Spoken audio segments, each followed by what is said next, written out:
Branding is something that is important to me, and I think is essential, not just in companies, not just in businesses, but even in personalities. Because in a world where people there's a lot of noise, being able to stand out is very relevant. And I think even regardless of your position in life or what you're doing, there should be thoughts around branding. So I'm glad that we're having conversations around this and we are having someone that is an expert to guide us on the Oh, ways man. to manage our brand. So I welcome everybody to my niche Africa. The topic for today is your voice, your brand, speak with clarity, confidence, and authority. My name is Mobolaji Atolagbe. I'm a friend and a member of this wonderful community. And if you don't know what My Niche Africa is, we have a quick introduction of that. For me, I see it as a group of professionals that are obsessed or that are, consistent with growth and progress. And it's not just a one-man band, it's a group of professionals. But we have our like team leader or convener, who is Mr. Emerodion, Edwin, as he's fondly called. And I would appreciate him spending a couple of minutes, being able to explain what my niche does, who we are, and what the long-term vision is. Because it's not just for a now, we're looking to leave a legacy beyond this particular time frame of era. So, Mr. Edwin, over to you, sir. Yeah, Balaji, thank you very much. And I'm glad that even when you are no longer in this part of the world, you've traveled thousands of kilometers apart, you are still able to connect with us and identify with us thanks to the power of internet. And thank you very much. So you've already spoken about my niche Africa. So for us not to take too much of our time, yeah, I just prepared this little slide. This is what we are doing today. So on my slide, I'll just show you some few of the past things we've done before. And yeah, so in my Niche Africa, we try to our motto is we learn, we share, and we inspire ourselves and we inspire others to do great. And I strongly believe in the power of testimony. When you hear from each other, there are powers that come with, oh, if this person can do this kind of thing, I can also do it. And I know today somebody is going to be inspired. And I think Bolaji is already inspired because he said he wanted to be a brand ambassador, a brand corporate brand person. So, and today you have the opportunity to host a brand specialist. So that is what we want to always take out from here. If only one person can be inspired, that is more than enough for us. So in My Niche Africa, there are some other things we do. We do school engagement. We also try to go down to primary school sometimes and even secondary school to just engage with them to also try to see how we can ways we can inspire and yeah, get them learn and share with them for them to be inspired. So this is actually when we started My Niche Africa. You can see the picture under the 2015. That was actually when we started. You can see our old school picture. We started in 2015, a very small room. So the other 2020 was the last time we actually did our physical gathering, and you can see some of our members or some people that participants that attended the Manage Africa, and that was when we clocked 20 years, and that was the last time we actually did a physical seminar. That was the year coronavirus came, and since then we stopped meeting. But beside that, we stopped meeting physically, but though we're doing some other things on the background. But earlier this year, specifically February, we did a gathering. We started this business series online, and this was the first seminar we did, reevaluating your needs as you pursue your life goals. So it was hosted by our Mama Niche Africa, which is Stila Shutipo. She's the mother of Niche Africa. So she has to re tell us how we can reevaluate our needs as we pursue our life goals. The following months, we also talk about something not too far away from what we're talking today, the power of visibility. Yeah, the power of visibility. It was hosted by one of our members too, Khadija Oropo, and the speaker was Khadija Oropo, and a member from Accra hosted it. When we did it the previous month, it was hosted from the UK. Adeyanju, she was a strong member before she moved to UK, and Mama Akuya is also a member. She's based in Accra, and the next edition we did was entrepreneurship opportunity in Africa. Today, there are a lot of opportunity in Africa. So even with the advent of uh, the Continental Free Trade Zone, so we got somebody from Ghana, Benji Ofori, to speak with us, and it was hosted by a very strong member too, Julius Okpara. And the next month, everybody talks about AI, AI. So we have a very strong member who is one of the most valuable persons in Microsoft, Mr. Ayodeji Folarin. So he took us around how we can harness the power of artificial intelligence in our personal life and even in our professional lives. So it was hosted by Bukola. She's based in Abuja. She's also a strong member. So last month, we did the power of networks, unlocking opportunities through community connections. And we got a speaker, a guest speaker from the United States, Dr. Haynes, and it was hosted by Dr. Engineer Titula Shudigbo. This session was a very fantastic session, and we all loved it. And since the start of this session, we've been able to create our YouTube channel. This very version is on our YouTube channel. And today, this is where we are. And we are also going to put this on our YouTube channel. And I just don't want to, I listened to our clip and I like the way Tulu Thompson addressed herself that I am a woman, she's a woman of substance. Yes, I was very happy when I listened to her, and I'm looking forward to really listen to her again today and hear her out. So I don't really want to take much of our time. We will continue the series, and we have other things we want to do. We're trying to see how we can do some project around helping people in a in a rural community, or people who don't necessarily have access to computers, in learning data science. That we're going to use the most basic material to do it, which is graph. So those are projects that we're going to do. So if you really want to learn more about us and join us and support us, you can get across to me after the training, or even to Bolaji, or even to Engineer Tila Shudipo. So this is what I can just say, and not to take, because I am not the main person for today. Just to quickly touch on this and give back the floor to our host, Mobolaji Atolagbe, who is hosting from Canada. Thank you very much. And please, Bolaji, have the floor. Thanks. Thank you so much. Thank you so much, Mr. Edwin. I remember when we, were in the halls physically for those physical events. Those were, very great times. And I know with time, Manish Africa will not just be having events in Africa, but like you've mentioned, we have a large diaspora membership, and it's also growing. So yeah, that's awesome to take note of. So time is of the essence. The speaker is waiting to share nuggets of wisdom.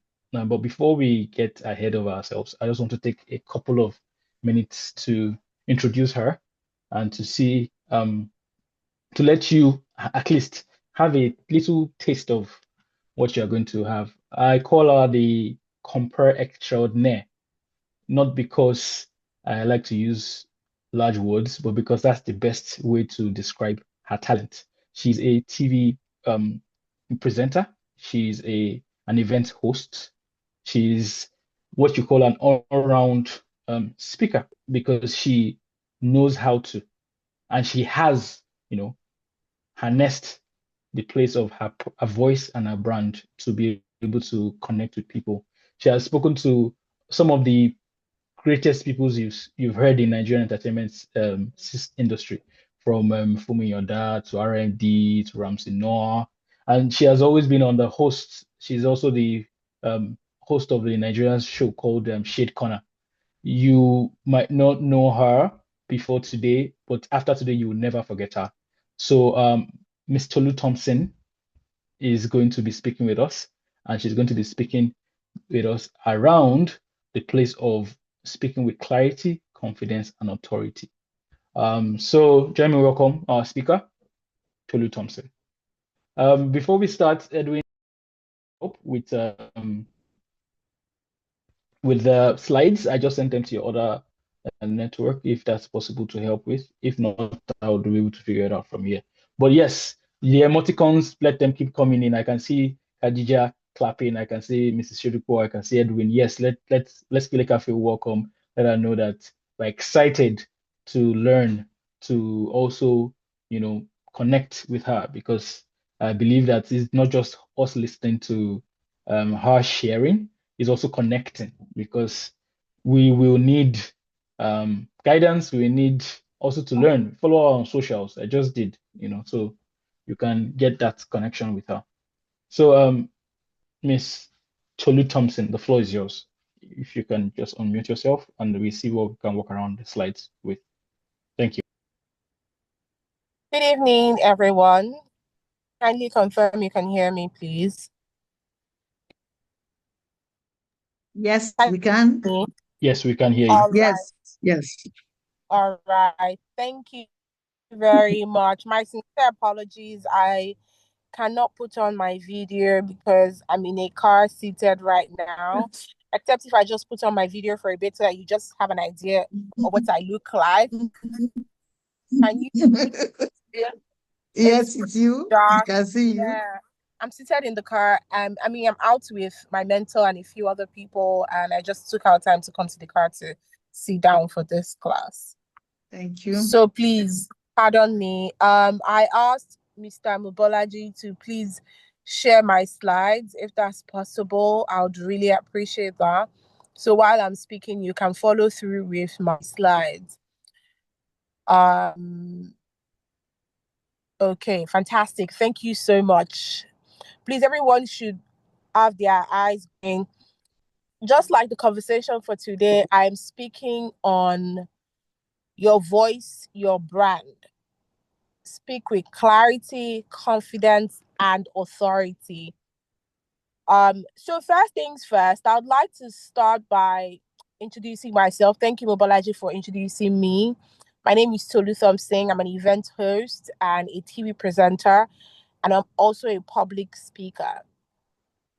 And when Ms. Shodipo reached out to me to have this conversation with everyone seated here, I thought that was such a estimable thing to do, because I remember working with Ms. Shodipo in my days at Briscoe, and quite honestly, I didn't really let people know what I was doing, other than my 9 to 5. But somehow Ms. Shodipo was, I don't know, she just kind of knew. And I think she saw the potentials in me, and she believes strong in, my work and what I do. And I sincerely appreciate her for that. So first things first, thank you very much, Mrs. Shodipo, for trusting me and believing in me to be able to. And I'm aware that I'm speaking business owner, how to be able to negotiate better. I'm speaking to young and middle level professionals who want speak better and have work communication, official communication, and the likes, and how you can own your tone and the likes like that. But can I start off by saying that in everything you do, especially as an individual, you're only as good as you can communicate. So I'll give you a scenario. Imagine there are two people doing the same business.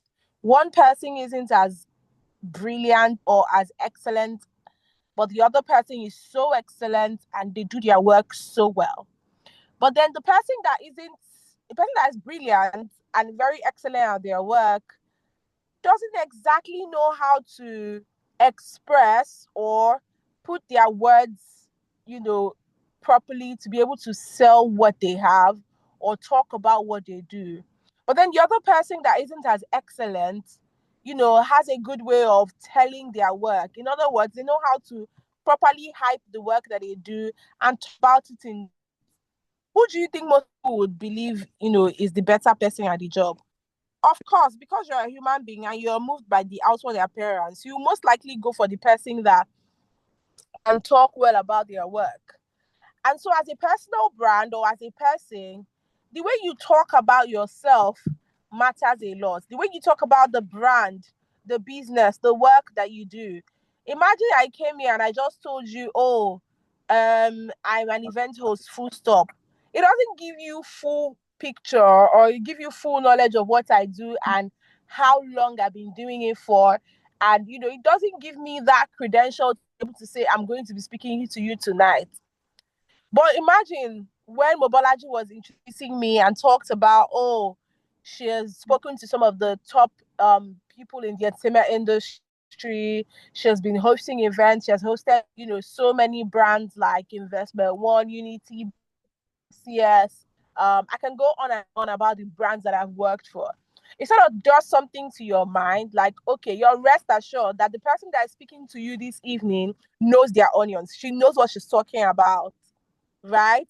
And that's because I've been able to communicate and let you know what I do. Now, it's not pride. There's a thing like pride, just blowing your own trumpet and being confident in what you do. They are two different things. And these are skills that people can.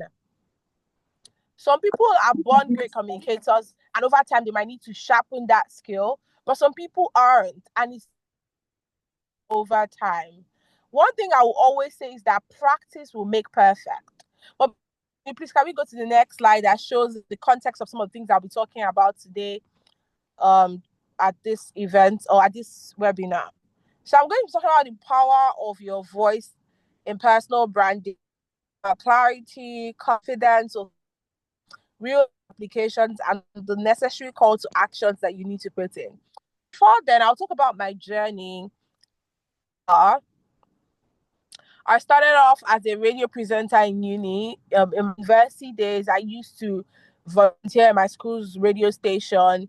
That time, I did not know I was building my structure and just learning, gathering now. I wasn't aware. I just enjoy talking on radio and talking on TV, and I just volunteered to do that in my, university's radio station. And I started to volunteer for red carpets events in my.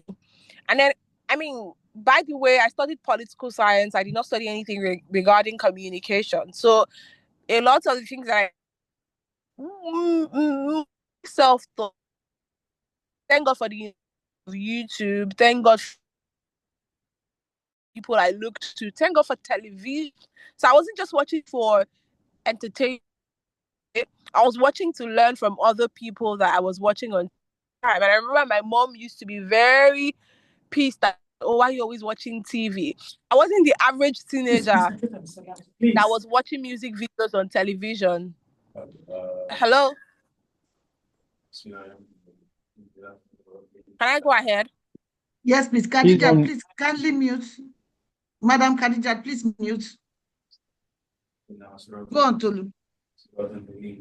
All right. So I was average teenager watching music videos and stuff like that on television. I would typically watch, a lot of talk shows. And that way I was sponging in a lot of the things I was watching. But again, like I said, I didn't realize at the time, but I just enjoyed really watching these things on television. And I was just sponging. You know how a sponge is? Like you're just soaking everything in, such that when you bring out what you've been soaking in over time. So that was what I was doing, watching television and learning from these people. And then, after university, the gap before NYSC, I went to intern at TVC. For NYSC, I did my NYSC at Channels TV. And, afterwards, I worked with Channels TV. You know what? I don't want to just be a newscaster. I want to go outside of the box, because I mean, with newscasting, it just box, in my opinion, where you're just laying out a script. You can't exactly express yourself, because if you choose to express yourself, you're no longer telling the news. You're now adding your own opinions to it. But I wanted to, air my opinion as well, because I oftentimes had so much to say. So I left channels and went fully into entertainment. I mean, with entertainment, you can do whatever you want to do, talk about whatever you want to talk about, but just be careful so they don't come and arrest you. But yeah, so I did that for a bit before I started to take my event hosting seriously. I started to take my event hosting seriously in 2023. And, I was able to sharpen my skill over time, and we're here today. So away from me now, right? We're going to talk about the power in your voice. So many of you cannot see my face right now, and I think this is such a very good scenario to talk or to, stamp my conversation on. But you can hear my voice, right? And as you can hear my voice, it gives you a perception of who I am. You don't know my face. You don't know what I look like. But because of the way I've been speaking for you in the last, say, 10 minutes, you can almost imagine what my face is like. You have a mental picture of maybe what I do. You've started to see me in a certain light without even seeing my face. Now, that is the power of your voice. And everybody on this call has a voice. Your voice is very unique to you. All you have to do is own it, and own it so specially that the next person that hears your voice is like, wow, you have such an amazing voice. And when I mean your voice, I don't just mean your like vocal cords and like the voice that you're using to talk. It extends to everything else that you do as a person. Your voice could be your presence. Your voice could be how you show up. Your voice could be the your voice radiates in so many things. But now let's even talk about your personal voice. Your voice is what stands you out. You can be in a very talk. People know this is Tolu, Mr. Mobolaji speaking. This is Mrs. Shodikwa speaking. Because your voice is outstanding and it's different from every other person's voice ever. So your voice is your signature. Your voice makes people either respect you, take you seriously. I was reading the story of Margaret Thatcher very recently, and I read that in her journey, when she started off as a politician in England, she had a very high-pitched voice, and before she was put out as politician, they had to go for a training for her because they felt her voice was too high-pitched, was too thin. People wouldn't respect her because of the voice that she had. Imagine, I'm sure many of you here have heard about Margaret Thatcher.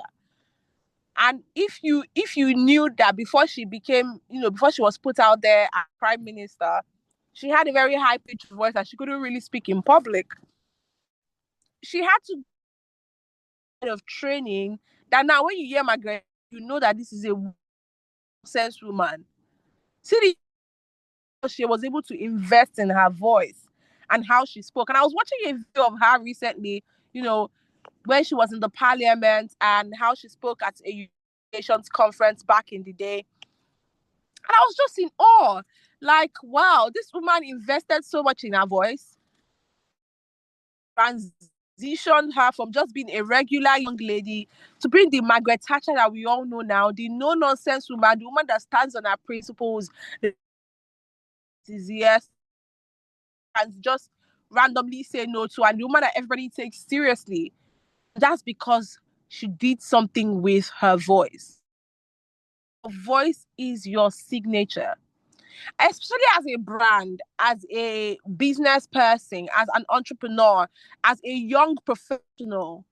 When you are at meetings at work, when you want to talk about your brand and the work that you do, sometimes or oftentimes, I'd rather say, the way you talk about this brand that you have or this business that you run or this work that you do matters a lot. I mean, we see it on LinkedIn like every day. Somebody could just be, say, a personal assistant, But the way they would talk about the work that they do, you would think that they are the SSA to the president or something. It's not flattery. It's not telling lies. Although there's a thin line, where people now overhype and now overpackage, and then they overpromise and then they underdeliver. No, that's not what I'm talking about. I'm talking about your work in such a way that you esteem the work that you do, such that every other person now begins to esteem what you do. I'll use myself as an example. I mean, back in the day in Nigeria, being an MC wasn't a big deal. It wasn't like a career path. It wasn't a thing. It was just like a hobby for so many people. Like, okay, I have my 9 to 5. I have other things that I'm doing, but on the weekends, I just, MC events or I host events. Until people started to talk about it very seriously, and people started to see how much MCs and event hosts are charging. And now people now started to take them seriously. Because whether you like it or not, the MC or the event host for an event will determine the trajectory of that event. You're literally the driver, the pilot of that event. So if the event turns out good, half the time is the MC's fault. If the event turns out bad, half the time is the MC's fault. Yes, I know that we have the place of the event planner and, the organization organizing the event and things like that. But the event planners could be so disorganized and the company can be so bad, but the MC can make it appear like you just attended the best event ever. But the other way around, the event planners can be so organized, everything on point, but then the MC can come up stage and mess everything up. Now people started to understand the importance of the role that the MC plays. And people started to take the job seriously because one person decided to take their job seriously and make their voice their signature. But prior to now, that wasn't the case because of how people had portrayed what it meant to be an MC. Back in the day, being an event planner was a hobby. But now people are paying millions to event planners to help plan their events and, arrange things at their events and organize things at their events. So why am I saying this? I said all that to say that the way you talk about your brand, you represent your brand, the work that you do goes a long way. You could be a young professional, and the determining factor between where you are and where you want to be in the next 5 to 10 years is how your brand. And when I mean your brand, not just your role in the company or the organization, but the way you communicate and the way you speak at board meetings, at it doesn't have to be a board meeting, just a meeting at this, how you talk to your other colleagues. I've seen people where they were a promotion, but they are opinion. I'm like, no, I don't think that person deserves, not because the person is not good at their job, but because of how people just perceive them to be. Like, I don't think that person is worthy. Why do you think people don't perceive them to be worthy of a promotion? Most likely because of how they've been scared about themselves. I'm not saying we should now always have, oh, my life is perfect, everything is going well, it's understanding going for me. No, you can be honest, but you speak about your brand. Hello, I'm the lead consultant at social company. Oh, I work company and help. The way you outline the work that you do goes a long way. I mean, I've stayed on that a bit now, that your voice isn't just I will hear that looks, your voice is your next impression. People that look and then they start talking and you're like, what? The outfits and the way they talk is not matching. Yes, looks matter because you're dealing with people and people are, usually what they see. But beyond that, the next best thing after your looks is how you sound, what you're saying, what your voice sounds like. So it's very important. These are very important things to look out for as a brand. Great branding isn't just about logos and colors. It's about how you speak in meetings, pitches, interviews, or content. I already mentioned that. And I also say people may follow what you said, but they will forget how you made them feel, especially through your voice. So your voice can make people feel good, can make people feel bad. Basically what you say and how you say. Because again, take for instance, you're saying the best thing ever. but you're not saying it well. People might not. I mean, sometimes when we tell people when they are speaking that they should pause for effect, people think we're just saying it for the sake of just saying it. Because I met people that feel like when you pause when you are speaking, it means maybe you don't know what to say, or you're. And I'm like, okay, so what's bad in thinking of what to say next? Are you not supposed to think before you talk? I don't know if you get what I'm saying. But some people feel like they only sound intelligent if they keep rambling and rambling and rambling and just going and going and going. Sometimes when you pause, what you're doing is allowing people to ingest everything you've been saying so far. Imagine you say something very worthwhile. You come and you say a quote. Oh, in the words of Margaret Thatcher, if you tell a man something, or if you want something done, or if you want something said, ask a man. But if you want something done, ask a woman. And you just say that quote and you move on like that. You need to pause for effect. I think I'm running. I already said, spoke. I've not got where I was talking, pausing, but for getting there, that's for clarity. The way you talk, the way you speak matters.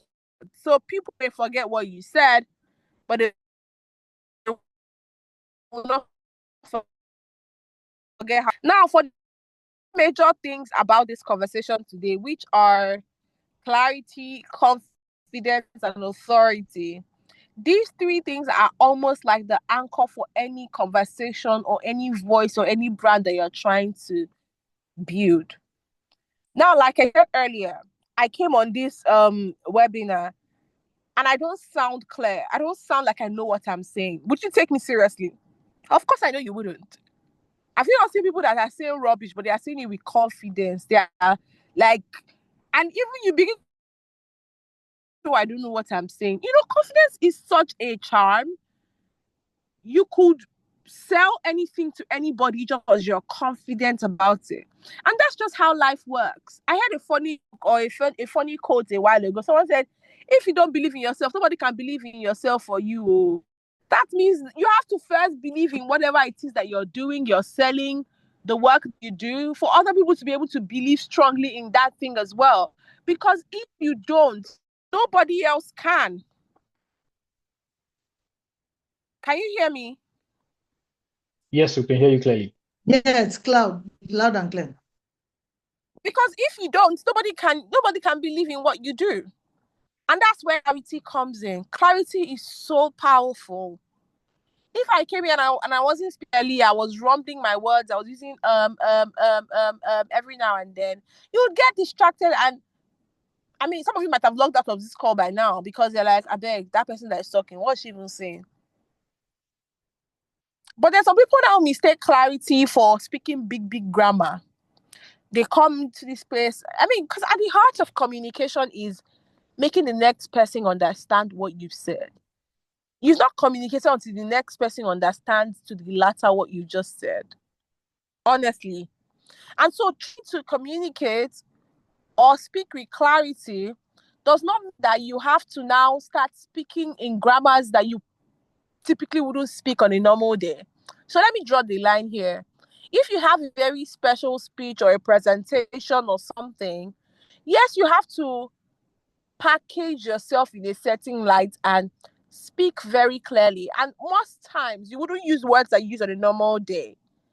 But in a bit to sound intelligent and speak with clarity, that doesn't should now speak in a way that people don't understand what you're saying. I don't know if you get my point. So imagine I came here and I was talking to people like I was gisting with my friends. You wouldn't take me seriously. But then I'm here as well. I'm speaking to you with clarity, authority, and confidence.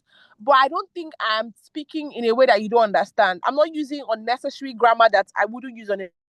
I'm not speaking to you in a way that feels like I'm speaking to people that are doing PhD and using all the, grammars that you people have not heard in a long time. I come here and I start saying, oh, the conjunction of the conversation for the proposition is so. I mean, what was that? So clarity is very powerful, and it simply means that someone is laughing. You use simple and strong language. So it's simple, it's strong, and it's saying the message. Like I said, the way you talk about something matters a lot. So you can be saying the best thing, but if you don't say it well, oh, if I just tell you I went to a restaurant to have lunch, full stop. That's the message. But then if I come and say, I went to a restaurant on Sunday and the lunch was so delicious. I mean, I'll highly recommend this restaurant to you again. I said the same thing, that I went to the restaurant to have lunch. That conversation is, I've now tried to recommend that same restaurant to you because I've given you a little detail that the meal was so delicious. I think you should also go there as well. I've passed the same message. But now I've spoken with more clarity that you understand why I mentioned that I went to that restaurant to have lunch. I don't know if you get my point. So I've spoken with clarity. I understand what I'm saying. I'm speaking to also understands. It's also the same way where you're talking about the work you've done. Or maybe you're having a monthly appraisal and you've put in all this work over the month. But you cannot clearly communicate what you've done over time. Your boss will not believe that you've done anything. But if you're able to outline it in simple terms and with clarity, you have a higher chance of getting promoted.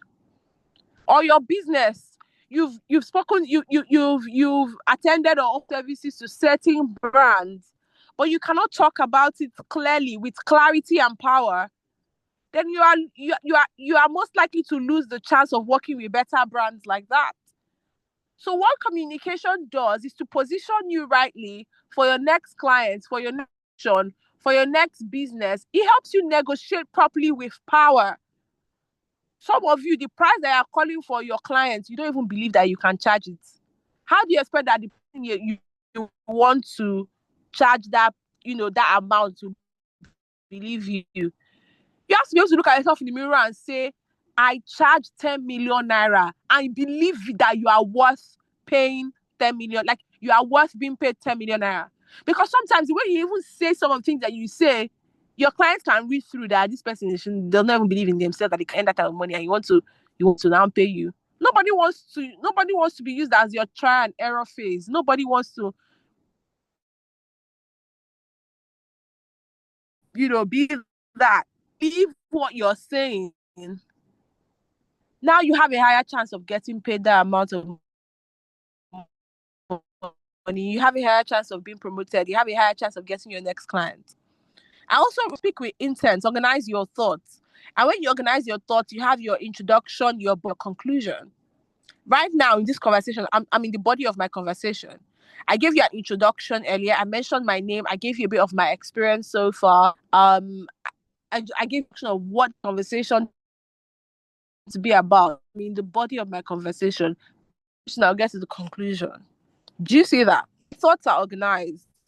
I put my thoughts in slides so that I can be able, it's easier for me to be able to explain the things I want to talk to you about tonight. Do you see that? So sometimes you can have the idea in your head, but it's not organized properly. So you're first going to Lagos, then you go to Kano, then you go to Zamfara, then you quickly go and check what's happening in Ibadan, then you come back to Lagos. That's so organized. Imagine I was talking to you now, Inclusion Fair. I mean, it wouldn't seem very, it wouldn't be good. And think I'm talking on, your brand, your voice, your brand. So organize your thoughts. Take out time to write down this thing that you want to say. Let me tell you the power of writing down your thoughts. What it does to you is, because when you write down your thoughts, by the time you're saying it, that's not the first time you're saying it. You've said it before. So your mind can comprehend better what you're saying and you can communicate it better. One thing I do before my events is, when I get events like that, I rehearse my lines. Although when I get on stage, I might not, say my lines verbatim, how I wrote them down, but the message is still the same because I'm not just saying it for the first time. When you write it out, you read it out loud to yourself like twice. What's happening to your brain is that your brain is registering those words such that when you're saying it for the third, fourth time, your brain is very familiar with it and it's not new to you. That's the power of repetition. When you repeat something over and over and over again, your brain is registering that, and so it helps your brain to communicate it better. Now you understand clearly what you're saying. You understand the nitty-gritty of what you're saying.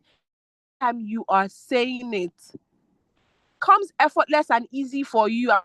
To you, they'll be like, wow, that was such a brilliant presentation. Oh, you spoke about your brand so well. But they would know that you've been rehearsing for a while. So when you organize your thought like that, it helps you communicate better.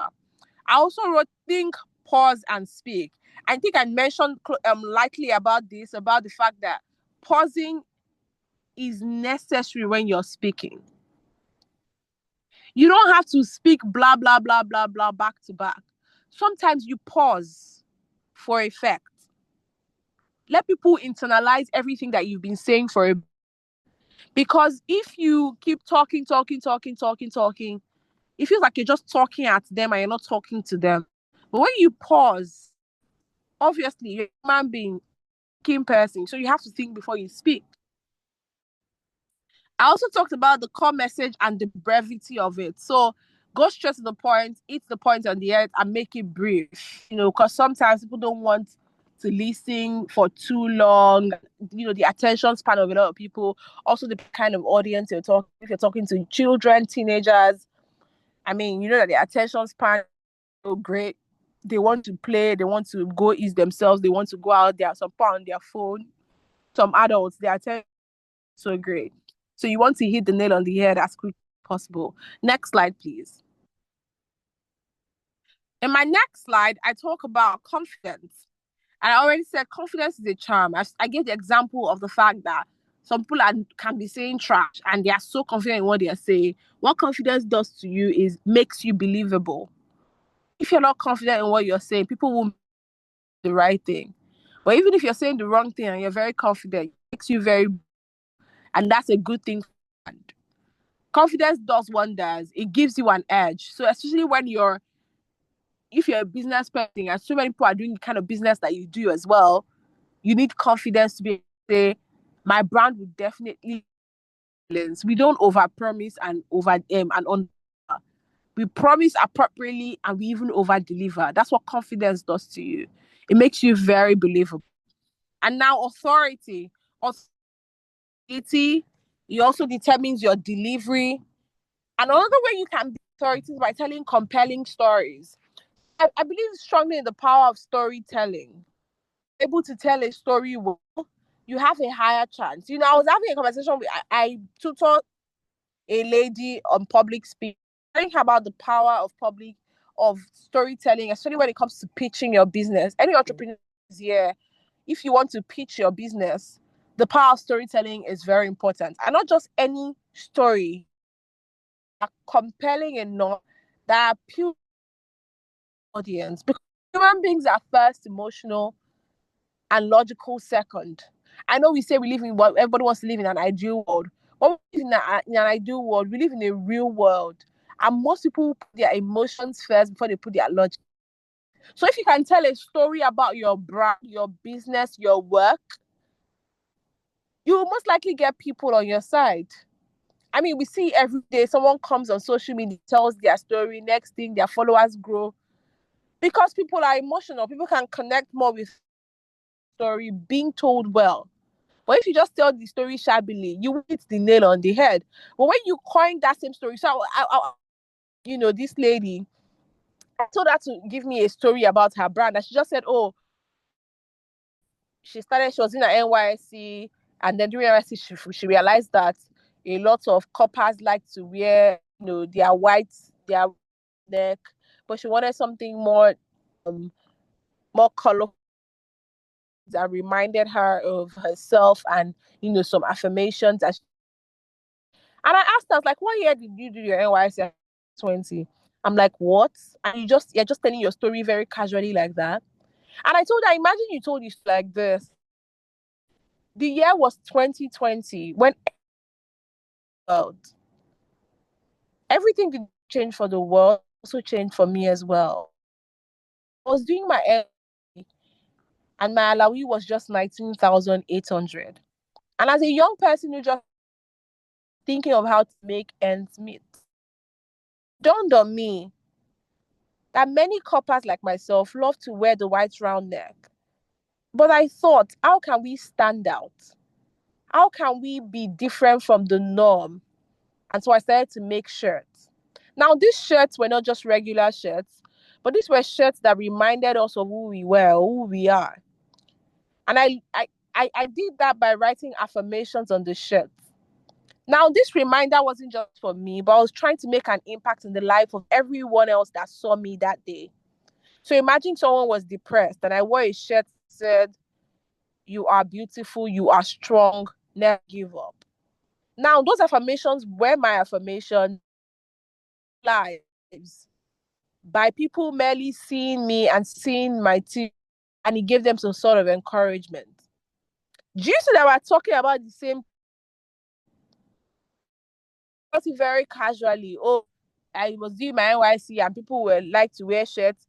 But if you tell a story with that shirt or that with that same, the same core message, when you tell a story with it, obviously everybody knows 2020 was the year that changed the whole world. But you didn't just change the world, but you changed you as well. Because you wanted to start doing something and you were thinking of ways to make money, but not just money, but to create impact. Or it's not that it's business you are doing, you want to make money. But there's a way you can talk about it. And yes, not just making money. I also wanted to make people will align with that. Do you see? And it gives you some sort of authority, like, okay, this person knows what they're doing, knows what they're talking about. And I would rather patronize this person to make my shirts for me because they understand the nitty-gritty of the work that they're doing. Also, I was talking at six quotes, both questions. When you're telling a compelling story like that, you can use statistics, you can use quotes, you can use bold statements, you can use questions. Imagine I started this session and I something along the lines of, in the next on everyone on head, your attention that will not die in Jesus' name. Is she a prophet? Where is she coming from? She says such a thing. But am I lying? On the next 100 years, except you want to live to 1,000, everybody in this webinar will be dead. But it's an alarming statement, but it's a catcher. It's a conversation starter. It's such a brilliant opener. That is a. Or imagine I came on this webinar. I use statistics that over 50% of Nigerians are living in poverty. Or I see something along the lines of, out of every 19 people, 18 of them do not have 100,000 naira in their account. What will first click in your brain that, am I part of the 18? Am I part of them? No, I'm. See, that's a quote. Or if I use a question and I say, by this time next year, where do you see yourself? That's a very reflective question. Do you see how these things help to give you something and captures the audience or whoever it is that you're talking to about your brand, your business, yourself, and what you do? Do you see that? So I just put those things there as tips and nuggets for you to give you authority when you speak, compared to just random chatting and casually just saying anything you want to say. You need to think these things through, and that was why clarity slide. I said clarity is power. When you speak with, you organize your thoughts. That's what happens when you organize your thoughts. You're able to question a compelling statistics, a compelling statement. The video that Mr. Mobola about when I said, the words of, if you want something, ask a man. If you want something done, ask a woman. I was at a women's conference and I knew men were going to be there. So I needed men to listen. But after I said my quotes, I gave for effect to let that sink in. And then I clearly aired that, no, this is not to shade any man, but this is a boast about the resilience and the result-driven, drive that women bring to the table when they are given the opportunity to rise. You see, the audience with my quotes that said it, so they can't come and beat me. It's Margaret. So I made a quote using my said earlier. I don't know, it feels like for today because I've spoken about her so much. Anyway, action, or what is that thing that you do to be able to speak with an authority? Number one, I wrote weekly. This is an assignment I give students and some friends. I said record yourself once every day, audio or your after the first 7 days, watch first video and watch your 7th video. You will see the difference. Every day you keep doing it, you're getting better at it. Remember what I said about the power of repetition. That when you do something over and registering in your memories, registering in your brain, such that when you're doing it again for the 4th, 5th, 6th, 7th time, it comes so effortless to you. You now understand it and you comprehend it better. Communicating, telling, you can things. It's in the little ways. Tell a story. If you have children, tell your kids stories and watch their attention span. You will know when you've lost them because now they're saying, "Oh, mommy, I want to go and ease myself." Oh, sorry, at that point they've lost your attention. And I feel like kids are if you have a very good good storytelling prowess, so that because they really enjoy stories. Even adults, everyone loves a good story. That's why we all watch movies. So when you engage storytelling, you're sharpening that skill and building your brand much better. Also, I wrote here, practice, perfect. I mean, it takes a lot of work, dedicated time. Whatever you invest your time to do, you become better at it. But so when you practice and practice and practice, you definitely become better at it. So in conclusion, I wrote here, practice makes perfect. So practice, you can never over practice. Like there's nothing like over practicing, never. You can never ever over practice. Whatever you do over and over, you get better at. Perfect. Perfect continues to be better. Perfection makes you a professional, and a professional is a pro. So you become a pro at speaking with clarity, confidence, and authority. Say for myself, thank you so much. And last slide, you can connect. My Gmail is there, my Instagram handle, X handle as well. Thank you all so much. Wow, wow, wow, wow, wow. Someone would say I'm sounding like an ambulance, but I think that's the only way I can express the amount of that you've dropped in this short time. Thank you, thank you, thank you so much also for your time. And I can almost bet that you've practiced so much that you can be at the back of a car with no lights and still deliver stellar stuff. Thank you so much, Tolu. Tolu, it's wonderful learning from you. It's wonderful listening to you.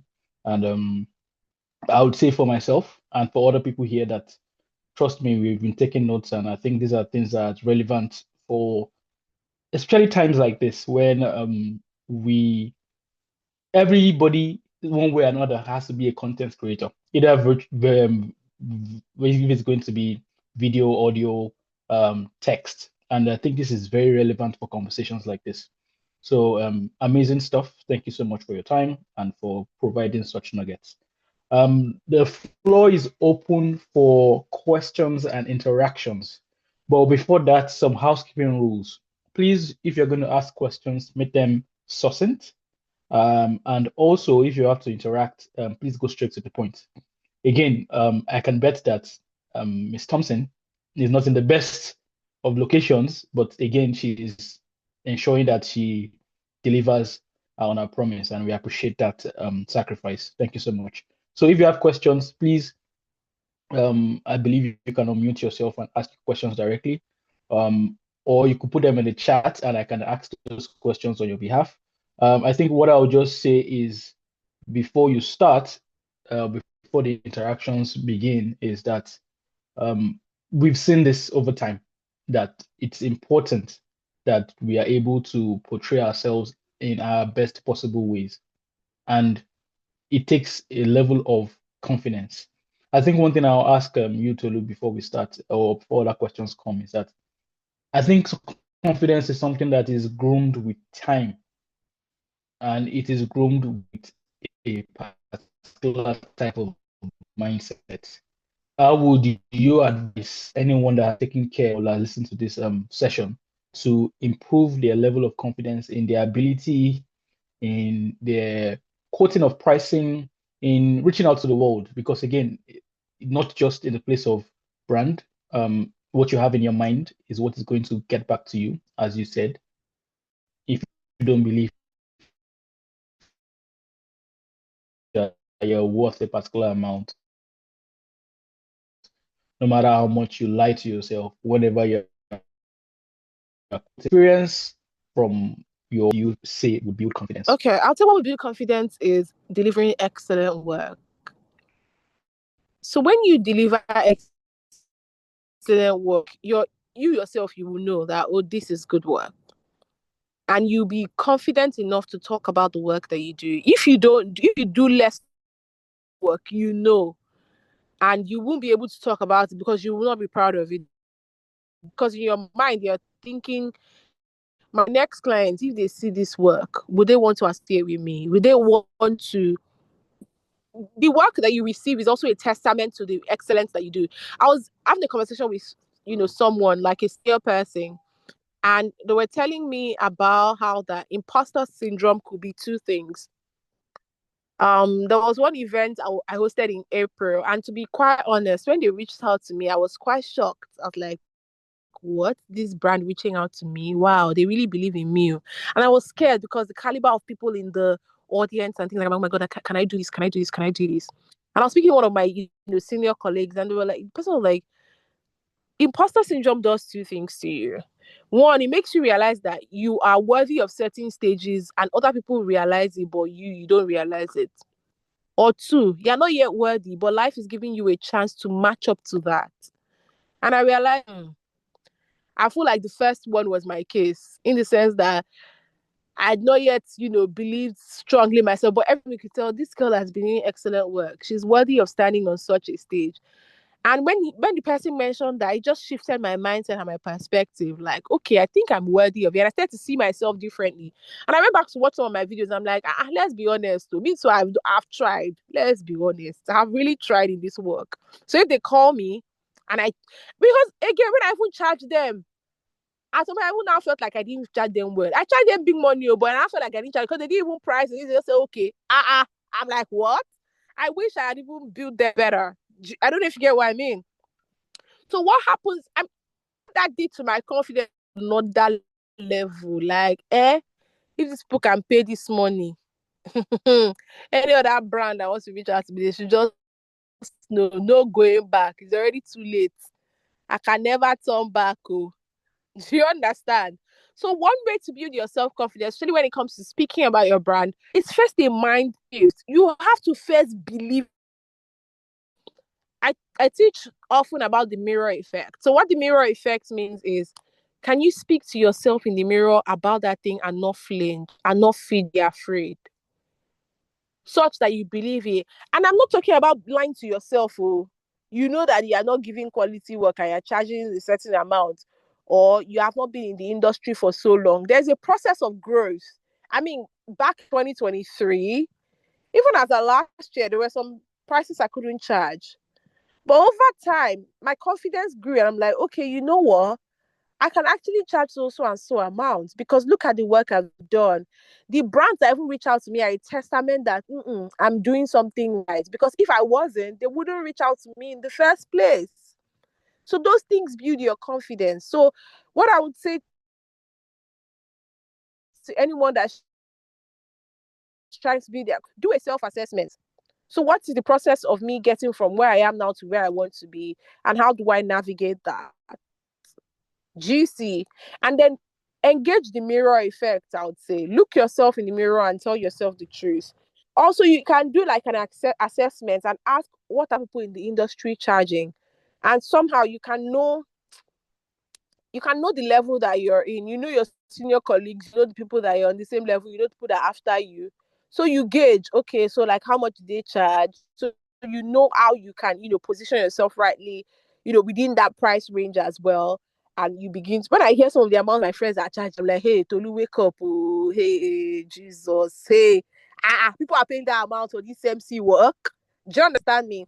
So what that does is you have to have a mindset that I can actually charge this.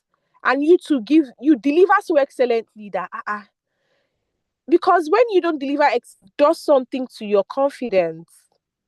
That's why I say it takes a lot of work. You have to put in the work for yourself and be determined that the best way is the way I would do it. Ask yourself, is there a way that can be, is this the best way to do this thing? I saw a quote that really resonated with me a while ago, that the Christian shoemaker does not win souls by putting crosses on shoes. The Christian shoemaker wins souls by making excellent shoes. That's how you sell yourself and confidence. Your work will always speak for you. So if you do good work over time, the people that will even reach out to you to be a confidence booster, like, okay, I'm doing something right. But majorly, I'll say engage the mirror effect. Be honest with yourself. Look yourself in the mirror and believe that I can charge this price. Once you believe it in your head, you see everything begins, and the kind of people that reach out to you will change. Thank you for that. One major thing I would I'd say I appreciate throughout this session is how you respond with work, with practice. A lot of people believe certain people are born with skill sets that we cannot learn. Like mentioned with Margaret Thatcher and her voice. I strongly believe that everything can be learned. A word I have been using for the last couple of weeks for myself is everything is figure out, that if you're willing to put in some work and attention and focus, you can figure it out. So thanks for that. That's key one in storytelling for My Niche Africa. If you could talk to Edwin now as a client saying, how do I learn compelling storytelling? What would you tell him? I mean, I believe Mr. Edwin was when I told the story about the journey so far, and I think that's such a so I've seen people are like, some stories that can be, is how you tell it. So two people can tell the same story. One person will appeal to your emotion, you will start crying. Another person will tell the same story, it will just be normal. I was telling her, my student said she don't really chop for me because I've told her so many things. I was telling her that what's the difference between a cartoon and a movie? Is this, they can be telling the same story, but how they tell it. One is using animation, another person is using real human beings that you can relate to. And then you watch the same movie and you are crying, but then you watch it as a cartoon and you can't really see anything emotional about it. It's the same story that they're telling, but how they are telling it. So one way you can engage real storytelling is by practicing. If you don't practice at all, you will not be able to attain it. When you don't do something at all, you are at no chance of getting it. But the moment you start, you're one step closer to perfection. Do you see? So I would say that thank God for ChatGPT. I'm always very honest with people. So ChatGPT savior. How do I explain it? The mistake people make is they put their story on ChatGPT and they just copy verbatim, copy and paste. No, ChatGPT will speak to you as a computer. But if you want to connect with human emotions, you have to now take what ChatGPT has given you and now coin it to your own lingua, your own style. But what ChatGPT can do is give you a base that, okay, I can ride on this. Now you take that and you now coin it. ChatGPT can use the word concability. But the normal day, you don't use concability. So if you use it in your storytelling, it's not relatable. What's concability? I've never heard the word before. Or if I heard it before, I can't relate to it. I don't believe it means safe. Why did I use that example? But you get the point. The mistake people now make is they don't copy everything word for word. Copy. You can even tell that this is ChatGPT. So what you can do is write your story on ChatGPT the way you would say the story. Now tell ChatGPT, please rephrase this story for me. It and humanize it. The version ChatGPT gave you was computer version. What you now do is you take that story and make it human. Then based on that, you now practice. You see, by the time you read that story out 2 times to yourself, your brain will register it, right? And then you now start writing that same story. You now write it in your own words. You see that compared to the very first one you wrote before you told ChatGPT to rephrase it for you, and the one that you wrote now, you will see the difference, and you will tell that one is more put together, one is more organized than the other. Before ChatGPT came, what you can do, then you don't want to. I don't want to start. So there was a time in my life where I was reading in parables of Jesus. Not really because I wanted to learn the spiritual meaning. I just wanted to see the power of storytelling. Even our Lord and Savior Jesus Christ knew the power of storytelling. He was telling parables, telling stories. Oh, there was a sower. He sowed. I don't know if you hear what I'm saying. Storytelling is powerful, and one way you can, maximize it is by practice. Yeah, that's what I'll say. Thank you so much. I think, again, some people are natural storytellers. Some would have to learn the craft. You mentioned it correctly, and I think that's something that we would have to also learn. You mentioned how you were watching TV not for entertainment, but to learn. So the same platform, the same process, but different outcomes. So thanks for that. I think Mr. Edwin also you guys gave a clap, meaning that you planted a seed somewhere, and we pray that Mr. Edwin will practice, as Tolu said. So if there are questions, I don't like that it's awfully quiet. Please unmute yourself, drop it in the chat box.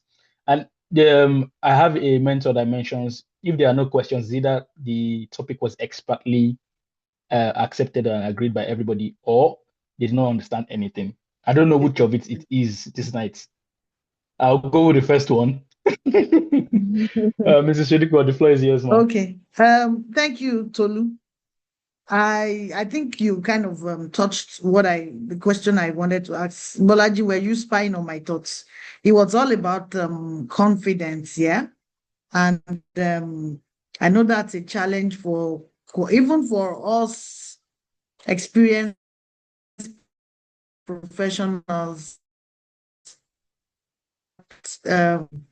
fret moment, poster, all of that. But even for young upcoming professionals, yeah, confidence, not even in the skill set, but in your person. I think you kind of punctured it there where you said, it's a mindset. It's something you have to deal with from the inside. So I was thinking of confidence not as a skill, but as when somebody says, "Oh, I'm shy, I'm too shy to speak up, I'm too shy to ask for what is due me." They are doing their job well. Yes, yeah. It's okay. Like somebody who wrote there now, serious anxiety when I'm speaking with around people. That innate lack of confidence, not with their work. They can deliver good work. But when it comes to engaging people, when it comes to speaking up what they want, it's now a challenge. So can you just delve a bit in that area? I.e., what do you need to do apart from mirror effect and all of that? Thank you. All right, thank you very much, Ma. So first things first. That initial butterfly in your tummy happens to everybody. It happens to the best of us. Even there are some stages I want to climb. I've rehearsed, I've done everything, but I'm just like, God, I beg. God, don't let me make mistake. God, don't let this, that happen. But one thing I would say is, whatever you focus on, thrive. I mean, mentors, if you know, my mentor's mentor still said recently, in his tummy, I'm like, if I get butterflies, Then the fly inside my stomach. Wow. I was surprised. But then it's just what it is. It's a normal human thing. But then what handle fear? Because one reason why you are anxious or you talk about your business or you have anxiety speaking with people about the work that you do is there's a lot of what if in your head.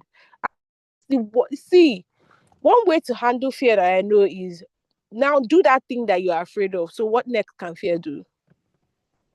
I don't know if you get what I'm saying. Afraid. You see that if you nothing else that the fear can hold. See, being I was reading a story on Twitter yesterday about this child that kept threatening his parents whenever he wanted to get his way that he would jump into the well, he would go and jump, and his parents would beg him, but anyway. Then one day his parents got exhausted and they were like, you know what, today you will jump inside that well. Let's go to they carried him to the well. You've been threatening that you jump inside that well, Abby. Today, if you don't jump inside that well, you jump inside. And then they opened the well, the boy and said, oh, mo, this well is deep. Oh. The boy closed the well and started crying. No, they opened the bag, say, you today, you will just. So do you see, he realized in that moment that he didn't have any power over his parents anymore. And then he became obedient. And anytime his parents told him to do something, he would do it because now he can't threaten them that will jump into the well. That's what fear does. You avoid that. What's the worst that can happen? Too afraid of. And somebody that really stop these people forgetting. Sometimes their loved ones remember them, all the details. Then are we afraid? People will forget about you like that, problems and they are going through.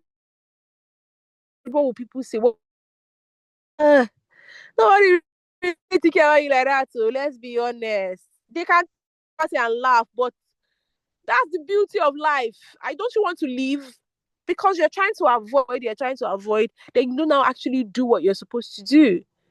So the way to undo fear is to actually now do it. And when you do it, you are one step closer to getting perfect or getting better at that thing. So that's one way to be confident by actually face the conversation afraid. Do it anyway. But if you don't do it at all, you cannot tell. So afraid, you go back home, you refuse.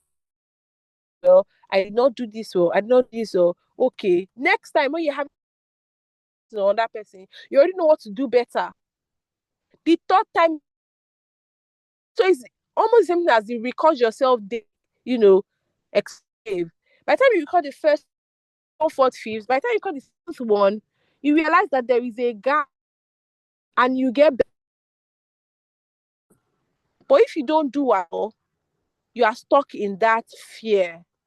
So it's a mind thing. I can actually do this thing and actually doing it. Like I said, it takes a lot of work, but once you just start, you are a step closer. Thank you, Tolu. Thank you, Mrs. Sholupo, for that question. I think I'll just add one or two things to it. I think when you've not done something adequately, you tend to have fear. So you learn, you recalibrate. And there's something my first employer, Dr. Okeleji, mentioned, that every human being you talk to drinks water. They wear their trousers one leg at a time. They eat with cutlery or eat with their hand. They chew with their teeth. That there is a leveler across board. If he's a CEO, if he's the gatesman, if he's the cleaner, if he's the investor, he's still human. And when you have that at the back of your mind that this person is human, they have the same emotions as I do, it takes off the pressure of you having to be extraordinary.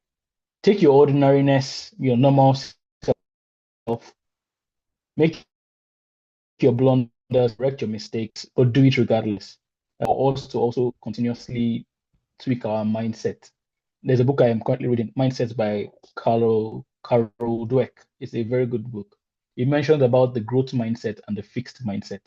If you have a growth mindset, even when you make errors, which we all do, you tend to be better the next time you try. So I think if we can read that book or just embrace the growth mindset, it's going to be helpful in life. There are things I do right now that I couldn't do 10 years ago, that I couldn't do even 2 days ago, because I am trying to embrace growth as much as possible. And I think always tell yourself, do it afraid, do it regardless. And thank you, Tolu, for the compelling storytelling of jumping into the well. People would remember that. I think with time, I think Tolu would want to Munachi leave has soon. been It's been amazing. hands have been up since Munachi. Oh, okay. Oh, so sorry. Munachi asked a question, then we have to ask Tolu to leave. She's been here for Okay, quite a thank while. you so much. Good evening, everyone. Thank Good you. evening. Thank you, Ms. Tolu, for the insightful presentation. I really learned a lot from the presentation. So my question right now is that, I mean, you spoke on clarity and being confident, right? But for me, I just want to like get a little bit of advice. For someone like me, I don't know what the problem is, but most times when I'm presenting or like, presenting something, I mean, I know what I want to say, but when I'm in front of people, the words fly out. I don't know if it's just me, but the words always fly out. Like I know what I want to say. I know I've prepared, I've done all the practice, but when I'm in front of the crowd, the words fly out and I find myself using fillers, like you get that kind of thing. So I don't know. That's the problem. I don't know if there's an advice or something I can do to help with that. Sharon. So you said that you've practiced and done all of that, but how did you practice? You practice in front of people or you practice by yourself?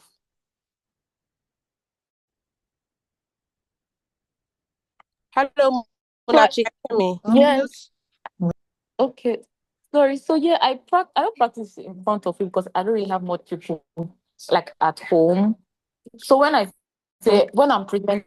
presenting maybe at work or I have some like a presentation for my boss or something.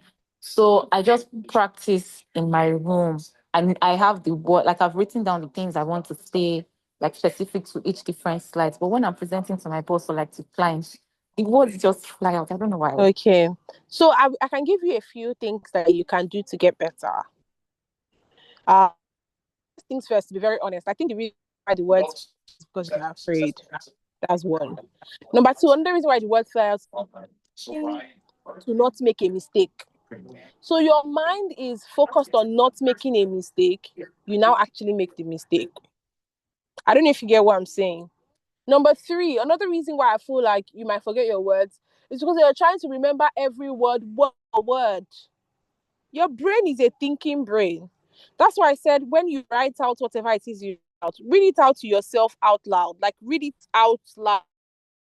Like you're reading. What's happening to your brain is that you're doing that. And then you now write it out again.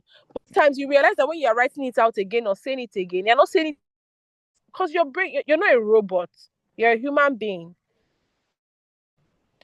I mean, this is something I've come to accept. So when I rehearse for my event, I mean, the video that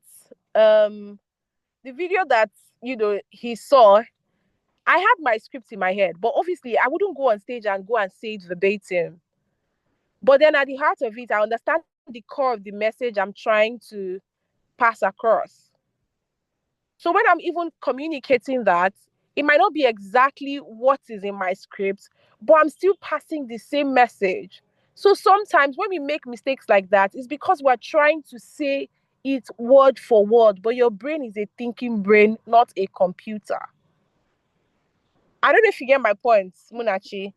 Yeah, So I get. please, I know But that I won't be fluent. Like if I'm not, the thing is, I'm that's not trying true. to. That's not true. You will be fluent. You will be fluent, but like I said, you're trying to take it word for word, exactly how it is in your rehearsal. But you're a human being. And so you're trying to remember. So what you're trying to do at that point is that you're talking and thinking at the same time. And it's not as easy naturally because it's already in a reservoir in your brain. I don't know if you get my point. So what you can do is practice more and now maybe practice in front of people. Have you ever tried recording yourself on the phone and watch No, yourself? no, You not can exactly. try that method as well, because a lot of people cringe watching themselves Yes. on camera. But until you get over that, you see that when you start recording yourself on camera, these same effects where you forget things will happen again. The reason why you feel like you have rehearsed is because there's nobody there. Imagine you are rehearsing and someone walks into the room. You will also fidget. But you have to get, even if someone walks into the room, you will continue because you know what you're talking about. Such that even if you don't say it word for word, you still drive home the point. I don't know if you get my.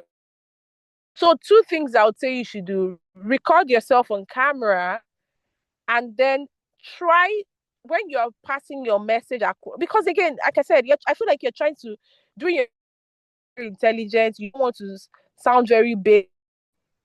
Sometimes that's where the power of clarity comes in. Simple and strong language. You can say it the way you say it on a normal day, but you just don't say it casually. You just say it with more authority. If I said, here is to encounter 1,000 students and teach them properly. Now, I want to say this thing. The goal I have for this year is to encounter 1,000 students, and not just to encounter them, but to help them speak properly as public speaker. I've said the same thing, but you see the way I said it. I emphasized 1,000 to be able to show that these are the numbers I'm looking at. I put a bit of emphasis on my words. I paced. I didn't rush. Taking my words to the same thing, more intentional with how I said it. So, like I said, I feel like you're trying not to sound sick to your boss. You're trying to sound intelligent. And in a bit to do that, you're now forgetting your words. You're now going back to MN. Normal. But this time, just put a little bit intentionality and the pacing. You'll be saying the same thing, but you just be saying it with more clarity. Bruh. Maybe sometimes have like a live audience to speak to, maybe your friends, your siblings, because you have to get over that shyness of people first. When you are rehearsing, you're most likely without people. But when people are there, how you would do. Now, us. Do you get me? And also, when you rehearse like that, try and write it down. But don't try to write it down exactly how you have it in your head. Try and just express yourself naturally, but still having the same core message. I don't know if you get my point. Yeah, I get your point. I get it. Thank you so much for the question, Munachi. Thank you. Just to show you, like she mentioned, these are my notes for this conversation. But throughout the time that I've been on the call, you've not seen me pick up my notes because I didn't cram it. I just have a direction. And the same thing with her slides. She's in the back of a vehicle. She's not because she crammed anything. She has worked on it. She has practiced. She has an idea of what she's saying, and it's just putting it into practice and also not focusing on the fear. Thank you so much for questions. It's awesome. I think it's time for us to let Tolu go. She has to get back to the crowd that she is. We appreciate your time. We appreciate your expertise. We are most grateful. Before Thank you she for your leaves, time. though, sorry. No, Before please she go leaves, ahead, Ma. though, Tolu, I think Tolu, as she left, okay. Tolu, I know you have a program coming up. Okay. You can, there are young professionals here. You can just speak to that.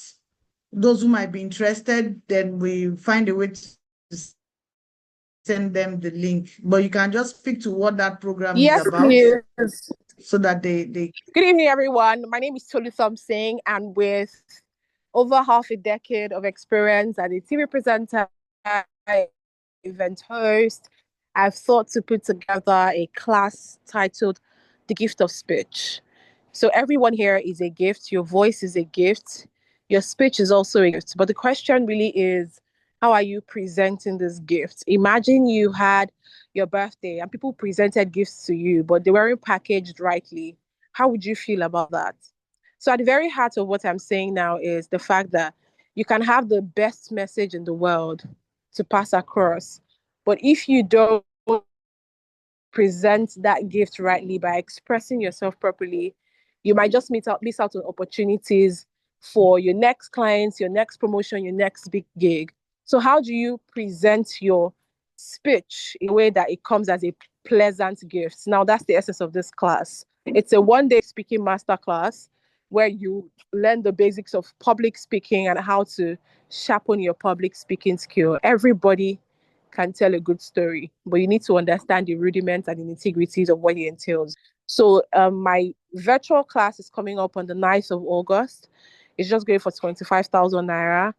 The link to register, if you are on Instagram, you can check my Instagram page at @ToluThompson_. The link is on my bio on Instagram. Click the link to register.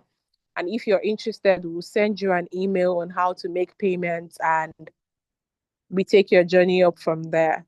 Thank you. Thank you so much, Tolu. I think we could just round up. Mrs. Shodipo, you can round up and let us be able to Okay. all live together. Okay, so thank you very much, Tolu. Thank you at very short notice for agreeing to speak with us. And I believe you are also a part of the house now. Haven't touched our young professionals and ourselves. We automatically rope you into My Niche Africa, so that when you become that big madam, you would you would say you didn't know us. Thank you so much. We are really appreciative. And I trust that everyone is going away with something new tonight. Life will give you a chance. Are you ready? Are you taking it? Life will give you a chance. Do you have the voice? Do you have the preparedness for those moments? That's something I have picked up tonight, and I definitely will be working on. My Niche Africa, just the same way Edwin explained to us, it's all about learning, sharing, and inspiring. We're here to make sure that we are a better version of who we were yesterday, wherever sphere of life we found ourselves, either in the career space or in the business space. Picking those skills. You got a snippet tonight free of charge. To go for Tolu's class will cost you minimum 25,000. She's quite cheap. There's somebody I know who's charging about 500,000, 1 million for such classes. Yeah. So please take advantage. We bring these skills to you to ensure that at the end of the day, you are growing and improving. Thank you all for joining. We appreciate our regular login members. Thank you so much. You encourage us to put all of this together. It costs a bit to do this, but the fact that you're joining, makes it worthwhile. Bolaji is in Canada. It should be, maybe he's just out of bed or about, I don't know what time it is, but he's up with us to do this. And same thing with everybody across the world. So thank you once again. And we look forward to seeing you in August when the next topic will be up. Please share the word. When you see the flyers, share with your friends, share with family, and encourage others to get on board. Thank you very much. It was nice having you again this month. Bolaji. Thank you so much, Ma. Thank you. Thank you so much. I'm going to close with just one statement that Tolu said. She said, you are only as good as you communicate. So regardless of your level of quality of work, regardless of the number of years of experience you have, regardless of the accolades you might have in the wardrobe, if you can't communicate it effectively, the world will not listen to you. So please, go into the world and communicate effectively. This is a new week, so have a wonderful motivation on starting the week great, and know that great things will happen.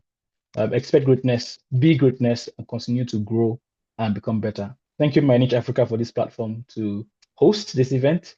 And definitely, as Mrs. Shodipo said, we're expecting you next month. Have a wonderful week ahead, guys. Thank you. Bye. Bye. Bye.